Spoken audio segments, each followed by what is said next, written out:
Hi friends, this is your Kiran. Welcome back to boss Adda channel. Pro kabaddi special channel ఇది, మీకు తెలుసు. And pro kabaddi fans వీడియోని like చేయండి and subscribe చేసుకోండి. ఎక్కడ లేని అప్డేట్స్ అయితే మన ఛానల్లో ఉంటాయి. Kiran fact and sports dictator క్రికెట్కి ఇచ్చేసి ఇది మనం స్టార్ట్ చేయడం జరిగింది అండ్ చాలా ఎంకరేజ్ చేశారు, చాలా థ్యాంక్స్. అండ్ ఇప్పుడు మనం చూసినట్లయితే వీడియోలోకి వెళ్తే ప్రో కబడ్డీ ఇప్పుడే అయిపోయింది, దాదాపు ఒక 10-15 డేస్ అవుతుంది. సో ఇంకో సీజన్ ఎంతో దూరం అని మీరు అనుకోవచ్చు బహుశా. ప్రో కబడ్డీ ఏంటంటే దీని ప్రాక్టీస్కో 3 months and action and release, ఇలా ఇయర్ అంతా ఏదో ఒక అప్డేట్ వస్తూనే ఉంటుంది. And already Telugu Titans coach కూడా మీకు తెలుసు, అప్డేట్ వచ్చేసింది. క్రిషన్ కుమార్ హుడా అయితే కోచ్గా నియమించారు ఆల్రెడీ.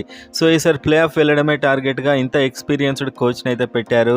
అండ్ దాదాపు కెప్టెన్గా పవన్ షరావతే ఉంటాడు, ఎందుకంటే మనకు యాక్షన్లో కూడా అయితే ఎఫ్బిఎం కార్డు వాడేస్తారు. ఎందుకంటే మెయిన్ ప్లేయర్స్ అందరినీ కూడా వాళ్ళ టీమ్స్ ఎఫ్బిఎం వాడేసుకుంటాయి. పవన్ షరావత్కి సరి అంత ధర కూడా రాదు కాబట్టి కెప్టెన్ ఉండే అవకాశం ఉంది. కానీ మంచి కోచ్ ఉన్నాడు.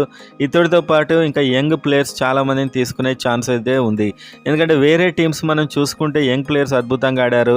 అలాంటి టీంను సెలెక్ట్ చేసే కెపాసిటీ అయితే క్రిషన్ కుమార్ గారికి ఉంది. సో మొత్తానికి ఇతడు కోచింగ్లో ప్లే ఆఫ్ తీసుకెళ్లే మినిమం ప్లాన్తోనైతే ముందుకు వెళ్తూ ఉంటాడు. నెక్స్ట్ అప్డేట్ ఏంటంటే రిటర్న్ ప్లేయర్స్ ఎవరు, రిలీజ్ ప్లేయర్స్ ఎవరు, అండ్ ఇదంతా మనకు జూన్, జూలై, ఏప్రిల్ నుంచే ఆల్మోస్ట్ స్టార్ట్ అవుతూ ఉంటుంది ఇలాంటి అప్డేట్స్ అన్నీ.